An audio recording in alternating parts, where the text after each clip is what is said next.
Hello everyone. Welcome to the sixth live session for the course Earth Sciences for Civil Engineering Part 1 and 2, taken by Professor Javed and Malik from IIT Kanpur and myself Ananya Mukherjee. I'll be taking the live session.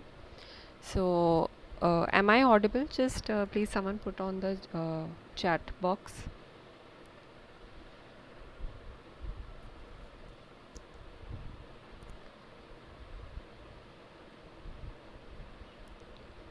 Hello, am I audible?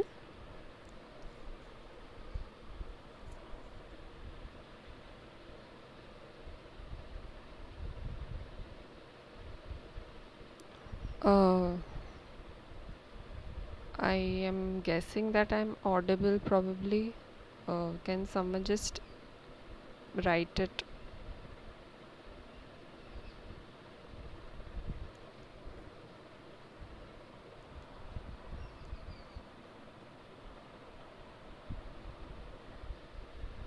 Okay, fine. I'm guessing I'm audible. We'll start. So till now we learned about different geological structures, and we have also learned previous in the previous class about earthquakes and different natural hazards like landslides, floods, cyclones, and how they affect us, and how we try to reduce the risks that are associated with such hazards. We try to understand how to study these hazards so we can minimize the risk. And we also learnt a bit about earthquake recurrence, how that can help us in assessing the hazard that can be hazard that the earthquake is, and the kind of the severity of it, how we can tackle it, how we can there are different responses to such natural hazards, and how to prevent it from becoming a natural disaster. Now we will move today to understand how to understand the fault surfaces and all the uh, features of faults that are associated with earthquakes, either past earthquakes or earthquakes which can happen in future. How study of these faults and these features and understanding past earthquake events, how they can help us in monitoring the present deformation that is happening at such locations, and how we can minimize the risk, how we can keep monitoring this deformation and try to predict when the next earthquake event can happen, and take the precautionary measures as per that. So, as we have been learning about faults in the past, I think 3 lectures till now. Faults are the main structural feature, geological feature that actually is responsible for most of the earthquakes that happen across the globe. Globally, there are plenty of active faults that are present, and they are constantly deforming even presently. So that is why understanding faults and how they can how they can be studied, how the information that we can get from studying them can be interpreted and help us in taking care of the hazard that earthquake is associated with. So yeah. Over here in the left hand side corner, bottom corner, you can see this is a normal fault, dip slip fault. Again, dip slip, why? Because the movement of this block, okay, this block is called the hanging wall, okay. So the movement of the hanging wall is downwards and it is in the direction of the dip. If you remember, we had learnt about the attitude of a plane of a bed. So attitude of this fault plane is, this would be the strike and this would be the dip. I'll just use the pen, that would be better, I think. Yeah. So this is your strike and this is your dip. This is for the fault plane. So you can see that the direction of the movement is along the dip direction of the fault plane. So this is a dip slip. Okay, and this area that is formed due to this dip slip fault, okay, this entire area, this is called a fault scarp. Okay, so the fault scarp is a very notable feature when it comes to faults. Okay, it is usually the area which has a maximum amount of uh, destruction, maximum amount of surface deformation. So why is it important to know? Because obviously building any infrastructure on top of such a feature fault scarp is obviously going to lead to problems if there is an earthquake later on occurring over there. So that is why fault scarp is one of the notable features of a fault. And you can see that the hanging wall is going down, foot wall either remains in the same place or it moves upwards. Okay, now over here we can see slicken sided. Okay, slicken sided fault plane. What are these striations mark? Okay, these the striation marks that you can see on the fault plane. Okay, I'll erase this. So these black ones that you can see here, these are called slicken side. These are important to know to understand the direction or direction of the movement of the rock blocks. Okay, so over here you can see that we can see that these are like on the fault plane and they are pointing downwards. Okay, so the movement is vertically downwards, or you can just say downwards. This is not exactly a vertical plane, it is kind of inclined. So the we can say that this has moved in this direction. Okay, over here you can see that there are two important displacement features or displacement terminologies when it comes to a fall, that is a throw and a heave. Heave is the horizontal displacement between the rock beds that are there, and throw is the vertical displacement. You can see over here the green unit is should be running parallel like this, horizontal, when it was not deformed. After deformation you can see that the top and the bottom of the bed are displaced over here. Okay, so the amount of displacement can be given by the throw and the heave. So these are again some important terminologies, and we also when we learn about past earthquakes, we kind of try to understand how much throw and how much heave is associated with that fault and that fault plane. Now over here what you can see, this is a map view. So that means this is the earth surface. Okay, so this is how suppose you're walking in this direction and this is your fault trace. Okay, so the fault plane is actually like this. If think that this side is a cross section, so this is the uh, fault plane. Okay, and this is the fault plane and this is the fault trace associated with that fault plane. So we can see that this, suppose there was no deformation, again this would have been a horizontal continuous bed, but since there has been a deformation and we can see that the direction is like this and this direction is like this, so we can see that there is an offset between the same bed. Okay, this is the same bed but there is an offset over here. And over here we can see that there are multiple fault zones. This fault, this is the main fault. As the rupture continued, it kind of branched out into different faults. So this entire area would then be called a fault zone, because it is actually not they are different faults but they are originating from the same fault over here. Okay, this gouge and breccia cataclastite that is shown here, these are usually found in the area.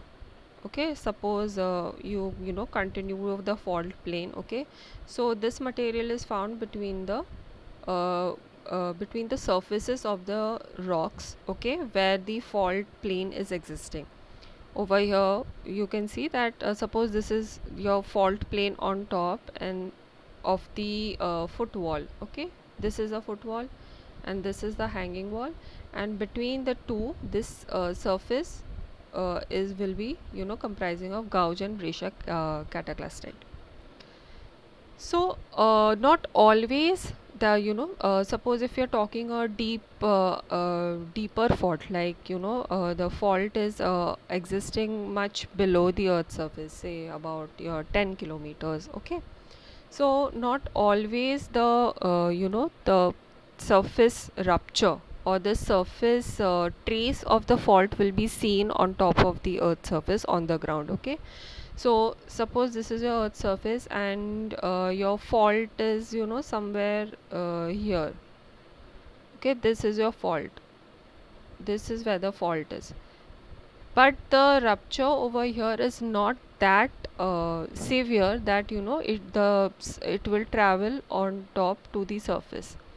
When the magnitude is very high of an earthquake, the magnitude the it's calculated from the fault area and the the slip, and also it depends on the rock that is present over there. We had learnt in the previous lectures how to calculate this magnitude.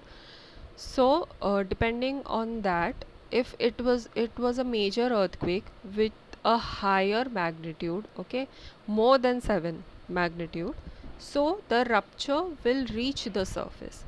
Usually when it is and when it is much lower in the magnitude scale, it not always it will be the rupture occurring because of a very deep seated fault will not be visible. So how do you then study? Now there are some features which are associated with faulting, okay, so these things they will be visible on the surface as topographic features, geomorphic features, okay. So some of these, as I have mentioned before, explained before, fault scarp, okay. Suppose the fault is the rupture has taken place, or the focus of the earthquake or the point of rupture on the fault plane is suppose very deep seated, okay, but the magnitude is high, and the fault scarp has the fault scarp is visible on top of the surface, so you can study the fault with respect to this fault scarp. Over here then you talk about warped or folded surfaces. Over here you can see there is a figure which shows drag folds. What are drag folds?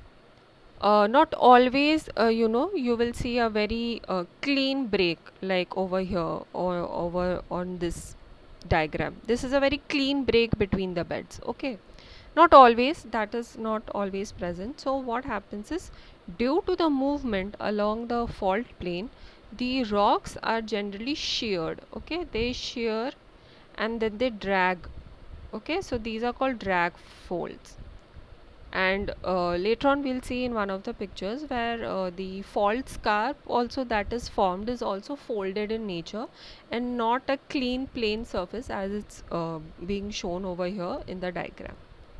Then there are few other features that are associated with faults, that is pressure ridge, back tilted surface, offset or deflected streams and ridge. So suppose there was a ridge before, okay, over here across. A ridge meaning a kind of elevated surface, elevated landform, okay.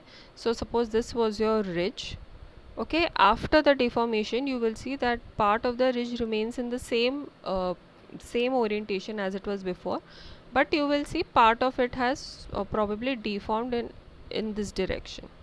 So you can see that there is an offset between the continuity of the ridge. So this is again a sign that a fault is there nearby that area, and it is active and it has deformed this ridge.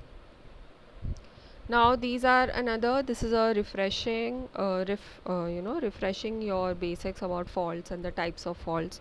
So again over here you can see that this is a normal dip slip fault as it was shown in the previous Now this is a dip slip, but it's a reverse fault. Reverse fault, why? Because the hanging wall is moving upwards. Okay, normal fault, hanging wall block moves downwards, in reverse it moves upwards.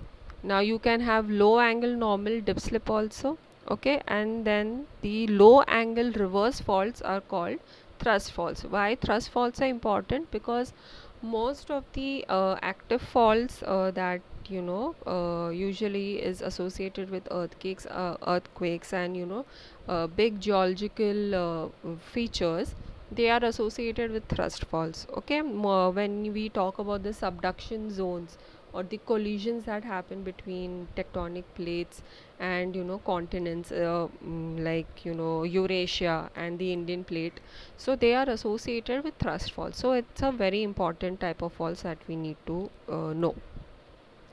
Then you have strike slip faults. Strike slip faults, the movement is along the strike of the plane. Again, this is a plane, this is the strike of the plane, and this is the tip of the plane. Okay, so the movement is along the strike. So this is a strike slip fault. And as I had mentioned before, how you understand whether it's a left lateral or right lateral, it depends on where you're standing and observing. Okay, so over here, as the observer is kept over here, you can see that the left hand side block is moving this side. Okay, towards towards the left. Okay, so then this is a left lateral. If you are standing here, then this block is moving towards you, so that is why this would be a left lateral. And similar and the vice versa for the right lateral. Now you can have normal as well as left lateral fault. Now these are usually called oblique. Okay, so they are kind of oblique because they don't have just they have movement along both the direction. You can see that some part of it has moved along the strike, and another direction of the movement is towards the dip, along the dip, sorry. So that is why normal left lateral, again based on the observer which block is coming, is seen to be coming towards the observer. Then similarly you can have a reverse left lateral fault, right lateral fault, or it is also called an oblique fault. Again, why? Because you have the movement of the rock in two directions, that is strike, some angular movement along the strike and some angular movement along the dip. Now we come to active faults. Why are active faults necessary? Again, because we want to understand the nature of the earthquake hazards that are present, how we can predict the future possible events that will take place along that fault. Okay, so that active faults are that. Active faults are usually, there has been movement in past, 10,000 years probably, and the deformation is tracked using different kind of techniques that we will learn in the coming slides. Okay, so in India we have around 67 active faults, okay, of regional scale, as in that they are spanning a bigger area. A lot of them are situated in Himalayas, then 17 in the adjoining 4 deep. 4 deep means towards the mainland of India, and there are 30 neotectonic. Neotectonic means very recent past they have been recent past they have been active, and they are also smaller faults, maybe at a more local scales. So some of the regional scale very big active faults are mentioned here, that is main central thrust, main boundary thrust, Himalayan frontal thrust. These are in the Himalayan collision zone. Then you have Mishmi, Lohit, Kopili in the northeast Indian region. Northeast Indian region is another very highly vulnerable to earthquake hazards. Okay, Then you have two rift zones, Narmada Son Tapti and Godavari in the peninsular India. These are also areas where collision has taken place in the geological past. Okay, and these areas are also still active because the deformation is still active over there. So there are some movement, deformation and ground movement is also studied over in these areas. Okay, rift zones. Then you have the Allahabad fault, Kutch mainland fault. Then you have the newly ruptured Bhuj fault, which is responsible for the Bhuj earthquake in 2001, and also the Andaman Sumatra subduction zone, as the 2004, I think, the tsunami that had been caused because of this. Now, why understanding active faults and is important is we have this trace of the fault. Okay, you can see the red line over here. You can see that the trace is easily visible. Okay, but you don't know what is the orientation of the fault plane below. Okay, so unless and until you know the fault plane orientation, you cannot calculate the slip area, the entire deformation area, and try to understand which direction the movement is. Over here, suppose we can say that this has moved downwards. Okay, how do we know that this has moved downwards? Due to the, say, offset of the streams. Okay, over here, as you can see, right lateral deflection of streams. Okay, and also move downwards, maybe you can see some of the rock beds that are present, and you can interpret from that which area has gone down. Okay, so this has gone up, this has gone down. Okay, and the offset is telling you that this is the direction of the movement of the two blocks. Similarly, in the B also, okay, you can see that the surface trace is similar to the one that is in the A. Okay, but over here, due to the direction of the movement, apparent direction. Okay, this we can say that this is an oblique reverse fault. Reverse fault, why? Because this is then the hanging wall. Okay, so the hanging wall has moved on the top, and this is the foot wall, which is we are interpreting it as going down, but it's totally opposite in this one. Okay, over here the foot wall is going down, sorry, the foot wall is remaining over here and the hanging wall is going down. So this would become a normal fault and this would become a reverse fault. Okay, so this is how, why we have to identify and why we have to understand active faults. Okay, the surface trace of the fault can be misleading. Okay, you can see that this would be suppose we say that this is converging.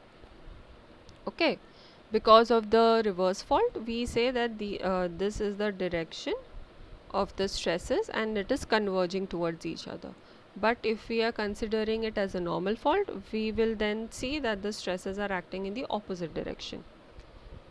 So this is why we have to understand how it is, what kind of fault it is underneath, and then correlate the interpretations that we get from the surface features, and then try to understand the slip of the fault, the area of the fault, and where the rupture might have actually taken place.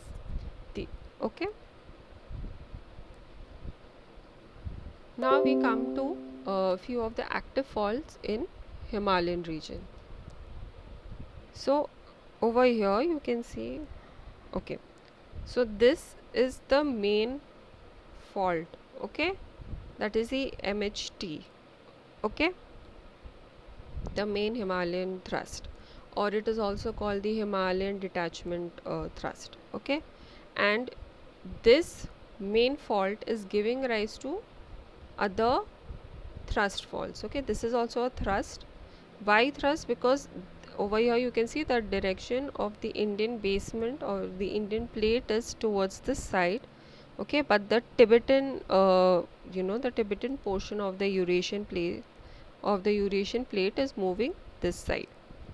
Okay, so we can see that this is a compressive regime. Okay, so that is why this is a thrust.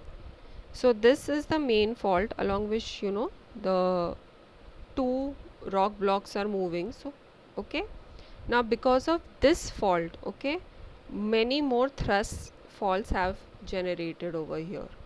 Okay, now movement is happening along the main fault as well as these smaller faults over here. Okay, and over here you have the Indo-Gangetic plain. This is a sub-Himalaya, this is lesser, and this is higher Himalayas. How are they divided? They are divided based on these thrust faults itself. Okay, so you have main frontal, you have main boundary, you have main central. Okay, so these are the important thrust faults that are dividing the Himalayas into three morphotectonic regions or domains. Okay, so now that this is an active fault, because as we know, there are a lot of past earthquakes that have happened over here. Even presently the deformation is ongoing. So and since Himalayas is very vulnerable to earthquakes, it falls in the seismic zone 5, okay, high risk seismic zone. So that is why understanding the active faults in Himalayan region is important. So we have understood that this is a thrust, and then you have smaller thrust faults also, and the the direction is similar to the direction of the main fault that is happening. Over here you can see that these regions are where the yeah, these regions where past earthquakes have taken place, and these are the entire area that has been affected by these.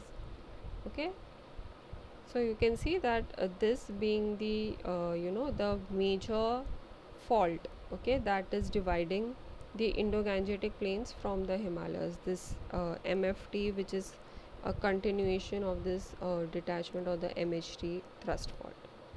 Okay, now we understood that active faults are present, the deformation is happening. Now we try to understand how in the deformation that has happened in the past we can study now, and what kind of information it will give us. So over here this is a sketch. Okay, now over here you can see there are two lines over here. Okay, these two lines, these are say the undeformed, this line is the undeformed trace of this linear feature. Okay, when there was no deformation, suppose it then it ran across in this direction. Now this is your main fault. Okay, this is where the rupture has actually taken place. Okay, you can see that there is a slight bend in the linear feature over here. That is again first it was deforming in a ductile manner, then it reaches its tensile strength, the material that is present over here, the rock that is present here. Okay, so the critical stress, okay, it reaches the tensile strength of the rock and it will deform. Okay, so then this is your major, and suppose you have that the deformation is still continuing. Okay, so if the rupture happens here, it will start, the deformation goes, it travels across the distance on the surface. Okay, so you can see that due to this major or the main fault, another smaller fault has taken place here. So this is similar to what we saw previously over here. Okay, because of the large you know mm, the large scale deformation that is happening along this main fault, okay, it generates other faults, smaller faults. These are also actually pretty huge in scale when when you consider the dimensions of Himalayas. So a very simpler sketch of that is over here. So this is the main fault, and due to the deformation that is happening across the main fault, a secondary fault is generated over here, and the slip between the slip as in the offset that you can see between this trace of this linear feature and this trace of the linear feature. Okay, so this would be the slip. This is the primary slip and this is the secondary slip. Okay, this entire area is the deformation zone. Okay, this is the primary fault plane and this is the secondary or splay fault. Splays as in what? These MFT, JMT, MBT, MCT, these are also called fault splays. Okay, splays. So suppose it is happening here. If you have another linear feature here, okay, suppose it was there before, even that would deform like that. Okay, okay, this was the feature, then the primary would be like this, okay, and then a secondary fault would be like this. So this is how, you know, a main rupture can lead to different kinds of smaller faults place in the same area. Okay, so now we when we see so many faults, we have to understand which is the main fault. Okay, and that you can, you know, understand by the amount of offset that is present. Then over here you can see that the majority of the offset occurs on a primary, okay, that is the central rupture, and the less intense ones happen on the secondary ruptures. Okay, and that depends on like the peripheral area and the other features that are present over there. Over here we can see the surface manifestation of earthquakes. A normal fault is there, suppose, okay, and the earthquake has taken place and the movement has happened. You can see that this is the fault scar. Okay, this is from the uh, earthquake of Kaikoura earthquake in New Zealand in 2016, and the magnitude of it was 7.8. It was a, you know, a large magnitude earthquake, and you can see by the amount of deformation that is, you know, visible over here on surface, that how large the severity of the earthquake was. Okay, the magnitude was large, and over here you can see that the fault scar present over here, which tells us that this was a dip slip fault. Okay, it was a normal fault. Now in the right hand side picture, okay, this also actually is a fault scarp, but you can see the folded nature of it. Okay, so the folded nature of it, you can infer from this that this is a reverse fault. Why reverse fault? Because of the folded structure. Okay, you can say that this moved on top, okay, and this moved downward. Suppose this is your fault plane. Okay, this is the surface trace of the fault plane. Okay, so this area moved on top and this area stayed the same place, or you know, relatively is moving down to relative to the fault plane over here. So this is a reverse fault and it is giving rise to this folded you know, kind of fault scar. As you remember, we had spoken about drag folds. Oh, the drag fold over there is associated with the normal fault. Okay, okay, this is associated with a normal fault. Okay, if it was a reverse fault, you can say that, you know, it the drag fold would appear like this. Okay, you can see the difference in the, you know, the folded structure that is present over. Why? Because the because the hanging wall moved on top and the foot wall moved down relative to the fault plane. Okay, so these are the surface manifestation of the earthquakes. You know, the left hand side is the normal fault, and this is a reverse fault. Now when we talk about San Andreas fault, okay, so Himalayan fault, as I said, is a thrust fault. Okay, so it is, you know, mostly a dip slip kind of a movement is seen. A dip slip kind of fault is, you know, it is a type of dip slip fault. Okay, thrust fault that is seen in the Himalayas. Now San Andreas fault, as we know, as we have also seen in the previous lectures, is a strike slip fault. Why strike slip? Why? Because suppose this is your fault plane, okay, and the movement is like, sorry, okay, so the movement is along the fault plane. Okay, it is moving along the fault plane. How is it moving along the fault plane? Suppose these are the two tectonic plates, okay, and the this part is the fault plane, okay, existing between them. So they are moving against each other. Okay, so they are not colliding, They are not even moving away from each other. Moving away would give normal faults and colliding would give you thrust faults, but these are moving against each other. Okay, so that is why this is a strike slip fault. And you can see that if we draw this fault as a kind of a rock block. Okay,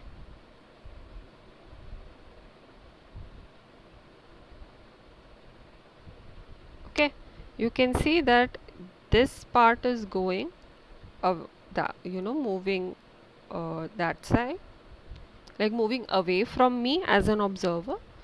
Okay, and this block is moving towards me as an observer standing here.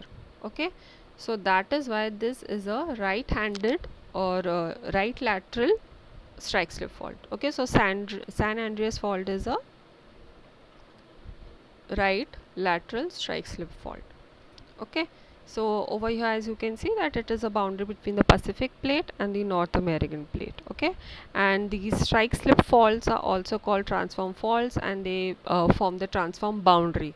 We had studied about the different boundaries in the first live session in the first class.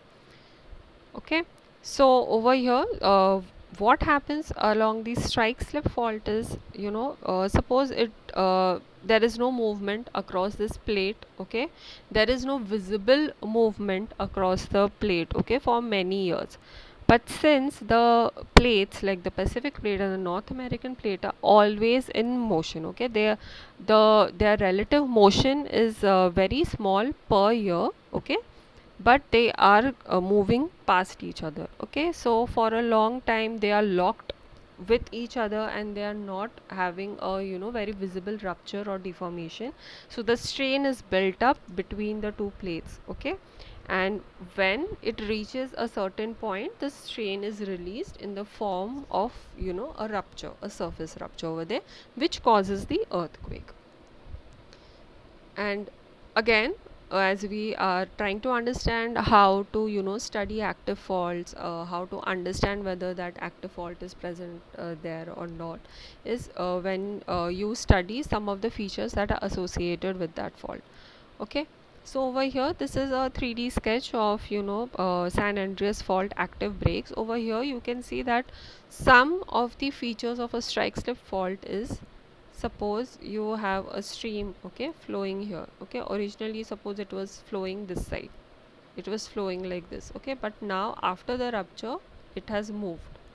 Okay, you can see that there is an offset. Sorry, this is the offset over here. Okay, then there is a sag pond. What is a sag pond? Okay, because of the movement over here, there is slight sagging of the land over here. Okay, and water is accumulated and you will find a sag pond. Then again you will also get a scarp. Why over here? As I said, scarp is very notable feature of the normal falls and the the thrust falls. But as I had mentioned before, suppose that this is the main rupture. Okay, and this rupture kind of propagates into different other secondary faults. Okay, so along one of the faults you could have a dip slip movement. Okay, and if there is a dip slip movement, then you would see a minor fault scarp over here. Okay, then again you have offset drainage channel, then you have a linear ridge. Okay, pressure ridges because of the the built up strain. Suppose that area gets slowly folded. As I told before, the deformation is very slow, so it takes a lot of time, and suppose such land features are formed in that area. So these are some of the features that you can see when you are talking about the strike slip faults. Now one of the other hazards or the problems associated with earthquakes is liquefaction of soil.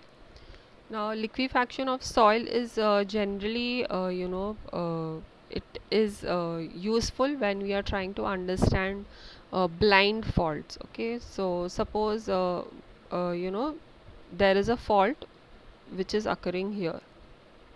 Okay, there is no surface manifestation of it. You cannot see the trace. Okay, but if the rupture takes place over here. Okay, there is a movement and the rupture has taken place. what happens with the rupture is, due to the ground motion, okay, the soil loses its stability. Okay, there are, pore spaces are filled with water in the soil. Okay, but due to the friction between the grains that are present over there, the pore spaces that are filled with waters is not expanding or moving. Okay, they are stable. But as soon as you have an earthquake, because of the ground motion, and suppose there are minor ruptures, okay, so the grains that are there, the soil grains are disturbed. Okay, they lose the friction, and the water is, it increases the spaces between it, and the soil will start acting like a liquid. Okay, this generates instability, and then the infrastructures are, they ultimately they get destroyed because of that.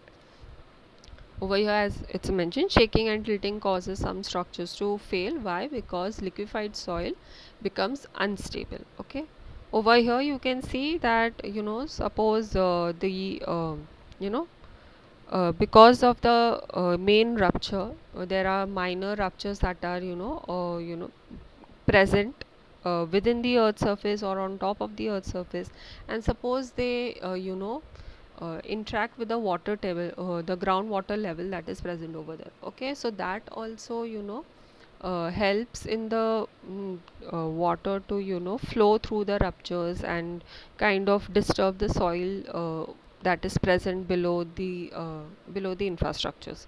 So again, because of this, the soil acts like a liquid, and you have instability, and it is going to affect the infrastructures that are present over there. So this is just an example of the different kind of, effects or different kind of manifestations that are associated with earthquakes. So your hypocenter or focus of the earthquake is here, epicenter is over here. Okay, so amplification, or the ground shaking, is going to be maximum in this area, as we had learnt in the previous lecture, and the uh, the waves will start attenuating as you travel in the through the distance.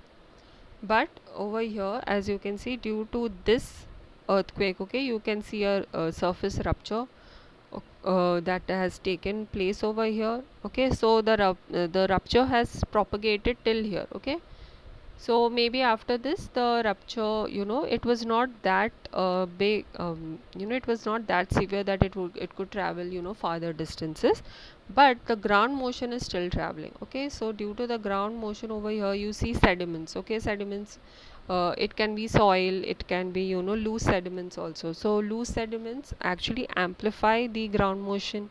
So you can see that over here you have amplification of the ground motion. Then since over here there's river valley, okay, so there is a direct contact between the, topsoil over here with water, and you will have liquefaction of the soil, and that will make your infrastructures unstable. Over here, ground motion, surface rupture is still here. Okay, so you can see that maybe this infrastructure is not completely destroyed, but you can see that, there is damage to it. Okay, because it's at a distance from the epicenter. This infrastructure is was situated right next to the rupture or on top of the rupture, and this is totally, destroyed over here. And suppose a ground motion has traveled till the mountain regions. Okay, and that the ground motion was severe enough to cause landslides.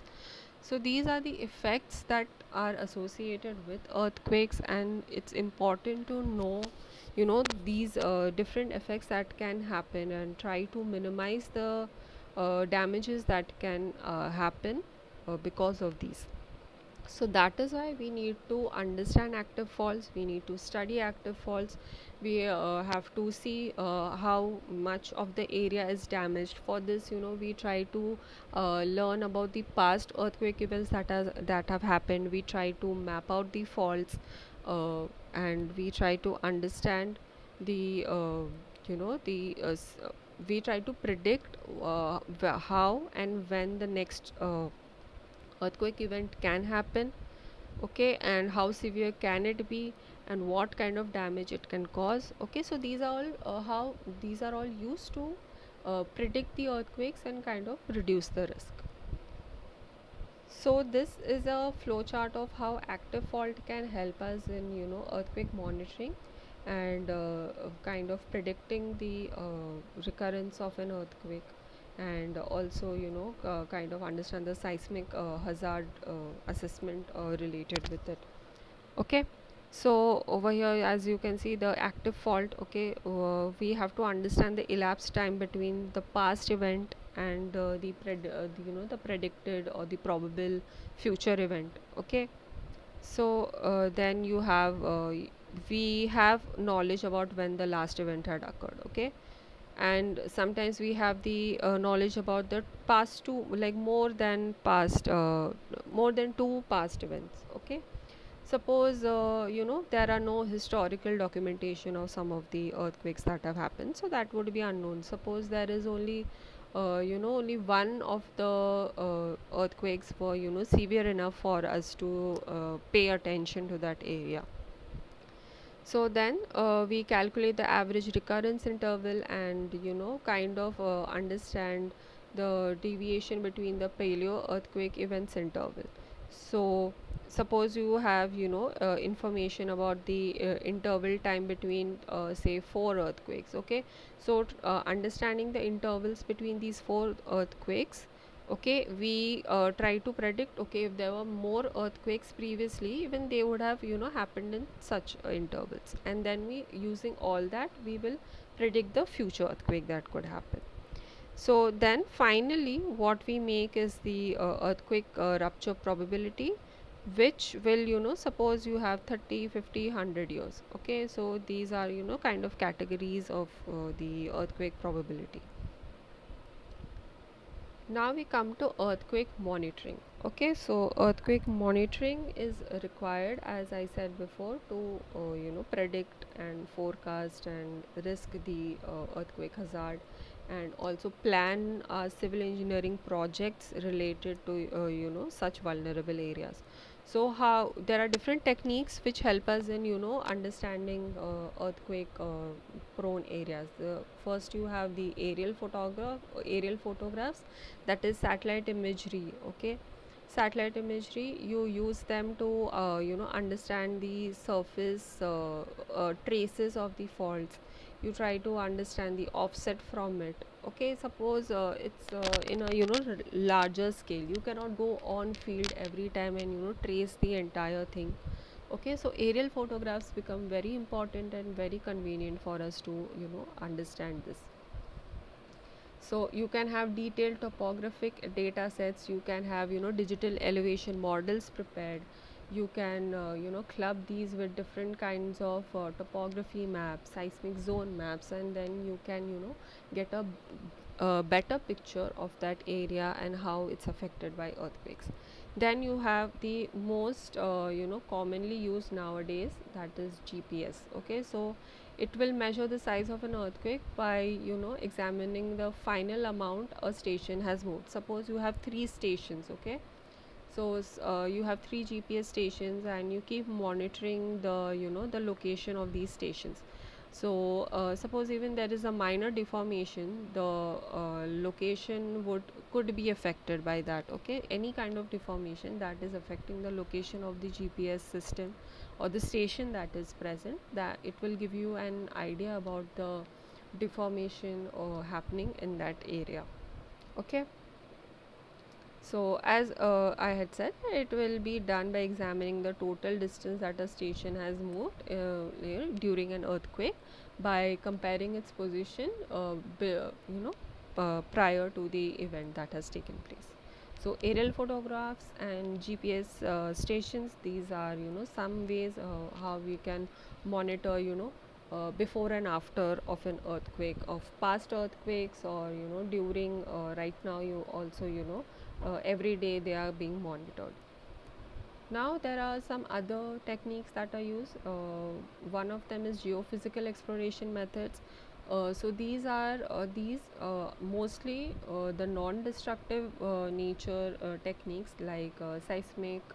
Actually, seismic is destructive in nature. Okay, so that shouldn't be non-destructive. Okay, that shouldn't be counted as a non-destructive geophysical methods, but GPR, that is ground penetrating radar, and electric, magnetic, and gravity techniques. Okay, so these are some non-destructive geophysical methods which can help us to understand, the fault zones, trace out faults that are present either on surface or even below the surface. So these are capable of mapping such rupture areas. Okay, and obviously we sometimes, drilling is very expensive. Okay, and trenching is also an expensive method and labor intensive method. Okay, so to avoid those, or kind of get a preliminary idea about the kind of surface discontinuities that are present over there, we can use such geophysical methods like GPR, electrical, magnetic, and gravity. So these are a few of the techniques that can help you understand the active faults that are present, that are of concern for us. Now we come to an important part when it comes to understanding paleoseismic events. Paleoseismic events, as in seismic events which have happened in the past. Okay, so paleo means past. Okay, so past seismic events, they can be understood by creating trenches at different fault sites, and understanding the different orientation of the fault, the slip of the fault that is visible over there. So trenching is useful for that. So as you can see over here, it is the its aim is to expose the stratigraphic and structural relationships of buried deposits, and they give you the signature of paleo events. As in, suppose this is your surface right now. Okay, and quite a few kilometers below there is a fault, as we had talked about blind faults. Okay, so if you trench, okay, if you create a trench, you can very easily study the nature of the fault here. Okay, how much was the throw, how much was the heave, okay, how much slip has taken place across this fault. Okay, this is a very generic example. Okay, it's not this simple on field. Okay, so this is how you can use trenching, okay, to understand the structural relationship of that of the area and the geological structure that we are interested in. So over here, trenching is done in order to expose the full rupture geometry, the stratigraphy, and any buried displaced feature. Suppose there was a paleo stream that was flowing. Okay, the offset between the paleo stream is, it could have been, suppose the paleo stream was buried by later on depositions. Okay, so but if you can identify a stream and you can identify the offset between the streams, that you can do using the trenching method. So you can have fault perpendicular trenches. Okay, and you can or you can have you can have trenching in different kind of orientations with respect to the fault also. So fault perpendicular is, suppose this is the fault. Okay, this is your surface, suppose this is your fault scarp, this is your hanging wall. Okay, so suppose you're trenching perpendicular to the fault, and then you can also trench parallel to the fault plane. Okay, so over here we can see that both can be utilized to understand a horizontal slip along strike slips.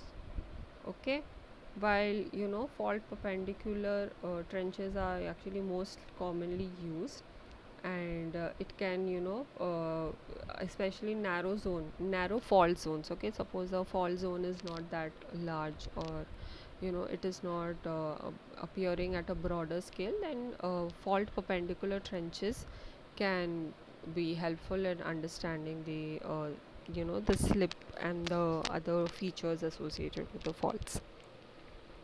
So you can to understand the slip history, you can have multiple trenches very closely spaced. Okay, suppose it's a long fault with many different kind of offsets that you can see. Okay, so to understand the slip histories along each of these faults, you can have a trench here, then closely spaced trench here, then here. Okay, so you can have multiple trenches to understand the slip history. Then you have successive exposures orthogonal to the fault zone, and you can have two parallel fault parallel trenches, okay, on each side of the fault, and it will expose the offset features. These are some of the types of the trenches that are used. You have single slot, one sided steps, two side stepped, sorry, multi-stepped, one side slope, two side slope. Okay, so most commonly the single slot one is used. You can see the examples over here, single slot. Okay, and this is your one side step. Okay, so these are some of the types of trenching, trenches that are used on the site. We are not going to go in detail. These are just some of the examples that I wanted to give about trenching. So after understanding active faults, studying the active fault topography, trying to map these faults and the surface features, okay, getting all these together, understanding these slip history, the slip rate across an active fault, okay, and studying paleoseismic faults that have already happened in those areas. All these information clubbed together will help us in predicting, in creating an earthquake probability model, which will help us in predicting the near future earthquakes that can happen in that area. Okay, so these are scientific observations, the one that I spoke about, the active fault mapping, identification of surface features, learning about slip history, slip rate, and the offsets that are seen in the surface features. Okay, so these are there, and usually the base of these active fault mapping and everything is based on elastic rebound theory and plate tectonics. How? As I have mentioned before, because of the reaching your elastic limit and then reaching your brittle, where the material or the rock reaches the failure criterion. These all are involved with the elastic rebound theory and plate tectonics. It gives us insight into whether it's a collision zone, a transform fault, or a divergent boundary. Okay, so these predictions are the scientific predictions, that is active faults related whatever we have. These are all based on the elastic rebound theory and plate tectonics, in a broad sense. Now there are some observations which are not scientific, but they give us an indication as the precursors of a major event that is going to happen. So the first and foremost, you can have four shocks, that is either minor deformation or say a lower magnitude earthquake that is happening in a place, and the interval of occurrence of these four shocks is getting smaller and smaller. So that could indicate that a major event, a major earthquake event is in the making in that area. Then you have changes in groundwater levels, that is due to the suppose the rupture is happening around the water table area, and the water table is kind of getting fluctuated because of that. Then, as we have learned before, an unusual animal behavior, that is one non-scientific non-scientific ways of predicting an earthquake event. And forecasting is not as accurate as prediction, because as I said, prediction is based on scientific observations, the calculations that we base on the slip rate, slip history, recurrence interval of earthquakes. Okay, so forecasting is a short time prediction, and in the earthquake prone areas, and we try to see which areas are vulnerable to damage because of the ground shaking. Okay, so you can forecast these short term predictions when it comes to the earthquake. Okay, so this is all for today. So if anybody has any questions, can ask right now. I will again put all the information about the references and resources. Uh, you can check out the YouTube channel. The recorded lectures are already placed in a playlist. Okay, so you can subscribe whenever I upload this recorded channel. It will come to you as a notification. You can watch it then. I have also given the I have also given the link for doubt clearing Google form. You can ask your doubts over there. I will try to clear them. In the next lecture, I'll try to include them in the description of the YouTube recording, the recorded lecture on YouTube. So, if anybody has any questions, I would request them to ask now.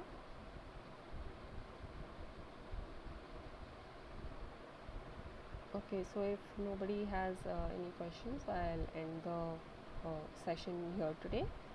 We have 2 more weekly live sessions left, and so I hope to see you in the next one, and hopefully this was helpful. Please try to get your answers to the assignments through this lecture content. It will be uploaded by tonight or at the most by tomorrow morning. Okay then, thank you so much for attending. See you soon.